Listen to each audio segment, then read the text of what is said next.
Hey everybody, Arnaldo here, broadcasting from Fidelio's Frequency. Welcome to my channel. It's been a while since I haven't done a Vinyl Me Please video focusing on the releases of the month within the two categories that I'm subscribed to. So I figured January would be a great start off for the year. We'll also do a little catch up on December. And the two releases for the month of January that I'm subscribed to are the Essentials category, which features this month the album by Labelle called Nightbirds. My add-on track, which is the rock selection, is the highly anticipated reissue of Black Sabbath's Master of Reality. But before we talk about these two albums, I wanted to do a quick catch-up on the December records of the month. And in the Essentials category, I received the Herbie Hancock Sextant album. And in the rock category, I received the reissue of the ZZ Top third album, Tres Hombres. And let's talk very quickly about them. The first one, both albums that actually one I was not familiar with, which is the Herbie Hancock. And I'm glad I opted to get this instead of getting store credit or trading in for it, because I was very pleasantly surprised. A departure from what I was used to before with Herbie Hancock. More of, this is one of the albums, I think one of the three albums he did with his new band at the time called the Mwandishi Band, and features more Herbie Hancock going in more of a funk. Some called it a futuristic funk direction. Very nicely done, of course, cut by Ryan K. Smith, all analog from the original masters. Very nice reproduction of the, or reinterpretation of the artwork with the silver foil lettering, heavy cardstock Stoughton. Of course, you see the Vinyl Me Please logo somewhere here. Yeah, I think it's, yeah, here it is, the Essentials category. And comes with actually a really nice booklet. The only additional artwork is actually the front and the back, which kind of is a detail of the album artwork. And then inside there's just a black and white essay. And a really nice art print of a photo of Herbie Hancock's band at the time. Very nice, I would say suitable for framing, because it's a really nice picture and really nicely actually almost kind of like matted this way. And the vinyl is what they call a lunar, I think it's called lunar white, and no complaints there.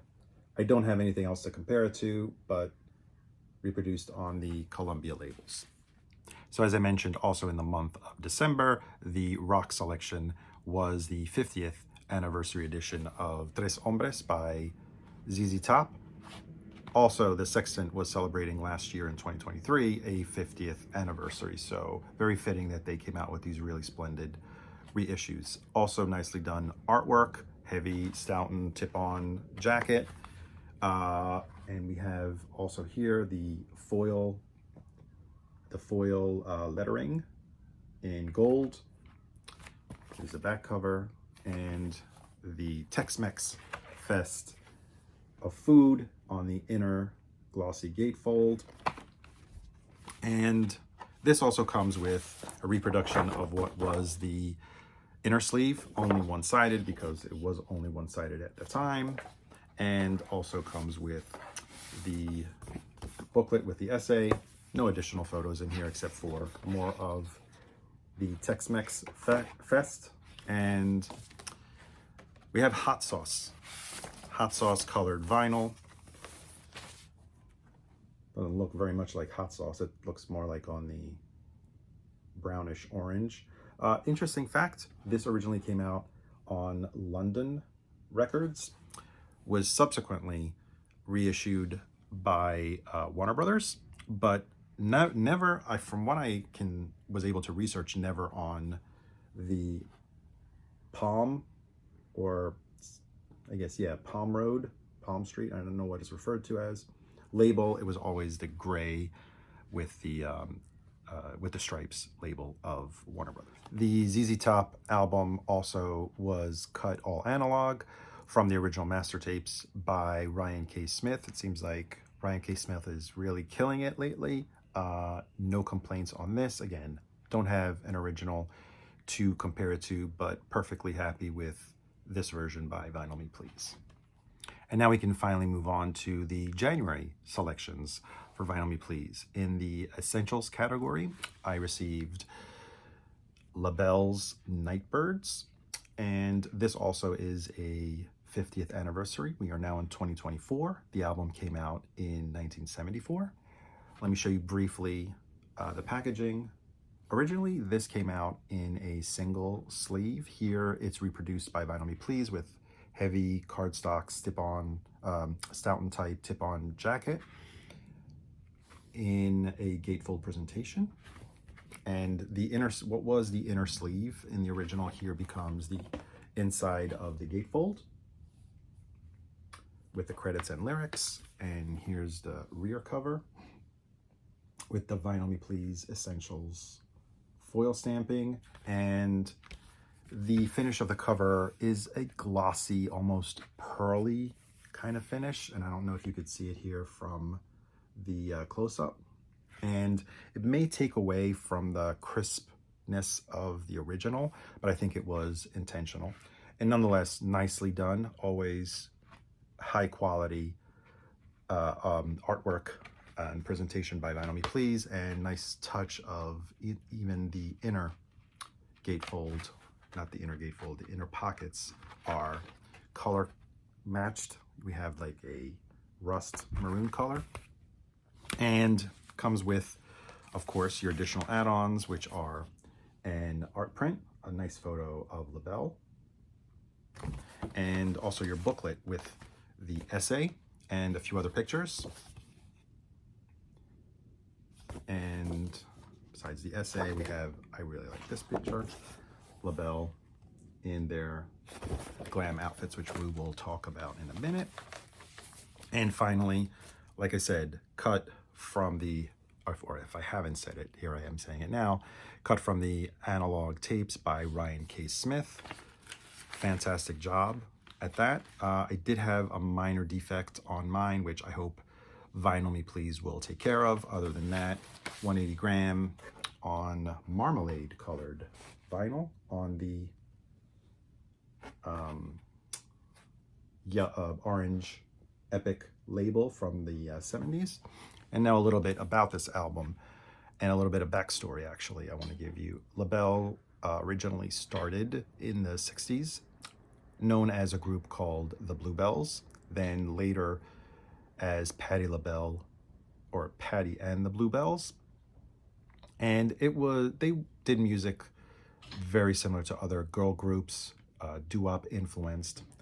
And originally they were four. There was Patti LaBelle, Nona Hendryx, Sarah Dash, and Cindy Birdsong. 1967, Cindy Birdsong left the group and went to join the Supremes. And there was a moment where they were not very active until they reformed in, let's call it reformed in 1971 upon the advice of Vicky Wickman. They changed their name to, who was a producer, a TV producer of a show on which they had appeared, gave them the advice to change their name and their image. So they became just simply Labelle, the three of them, and adopted this glam style of image, which we see here as well as here. Shiny suits, almost futuristic, very glam. And even their music content changed. Nona Hendryx, always probably one of the main creators of the songs, composers of Labelle's music. They veered more towards rock, soul, gospel kind of influenced music until 1974. They teamed up with Alan Toussaint, who brought them to New Orleans to record this album. Alan Toussaint always used as a backing band in a lot of the productions and acts that he featured on his label, the band called the Meters, and the Meters are the backing band here. Therefore, this album becomes more of a funk album, still leaning a little bit on the soul gospel, but more funk oriented. It was, like I said, released in 1974 and became an instant success thanks to mostly a track not written by Nona Hendryx, who does feature on as composer of 5 tracks on here, but thanks to Lady Marmalade, which became a not only an R&B hit but also a pop chart hit. And subsequently, let's just say it was a precursor to the disco movement, heavily featured later in the 70s as a disco song, and went on to sell 1 million records, is their most famous and probably most commercially successful album. So I highly recommend it. If you like Labelle, this is probably one of their best albums, and really well done to celebrate the 50th anniversary by Vinyl Me Please. And now the album that most of you have tuned in to learn more about, which I kept to the end, is the rock selection for the month of January, Black Sabbath's Master of Reality. Guess we'll talk a little bit about the album artwork. So originally this came out with this section here embossed. Vinyl Me Please opted instead of the embossing for the spot varnish. I think that was a fantastic choice for on the front as well as on the back. We get also a booklet, which doesn't really offer much except for an insightful essay, just text, and one more picture of the band, which is the poster, which I will show you in a minute, reproduced in kind of like this purplish themed finish. And I just mentioned the poster. They also go ahead and reproduce the original poster, slightly different, tinted slightly differently, and maybe a tad smaller. I think it's cropped a little vertically, but here is the original poster that was included in the album. And amazing pressing of the vinyl. It's just a sight in and of itself. The amazing color splatter, purple, black vinyl on the green Warner labels. I think this was done beautifully. So much has been said about Master of Reality and written about Master of Reality that I don't really think I could add much, but I did want to share a few pieces of information about the album for those of you who may not know. It was released in 1971. It is the 3rd album by Black Sabbath, produced by Roger Bain, like the first 2 albums as well. This was the last album produced by Roger Bain. Production duties then from Volume 4, which is the album right after, shifted to Tony Iommi, the guitarist of the band. The recording of this album was a bit different compared to the first 2, which were recorded very quickly in a short time span. This one, the group took a little bit more time to record and experimented a little bit more. Probably one of the results of that experimentation, and also due to another fact that the sound is quite different. And I'm referring to, for those of you who may not know, to Tony Iommi's downtuning of the guitars on this album, starting from this album. Tony Iommi had suffered a factory accident earlier on, and a few of his fingertips were severed. And playing the guitar was a bit painful for him, so he decided to loosen up the strings, alleviate the tension of the strings, and downtune the guitar. And that sound you can hear specifically on Into the Void, Lord of This World, Children of the Grave. And it was the beginning of doom metal, I guess, also known as stoner rock. And the opening track, Sweet Leaf, of course, clear reference in the lyrics to marijuana. The group was smoking a lot throughout their career, but also heavily during the recording of this album. And as a matter of fact, the opening of Sweet Leaf has a coughing fit, which I believe is by Geezer Butler, who was given a very large joint by Ozzy Osbourne to smoke during the recording sessions. And while the tapes were running, he had a coughing fit, which the producer thought very fitting to tack on at the beginning of the song Sweet Leaf. Speaking of Geezer Butler,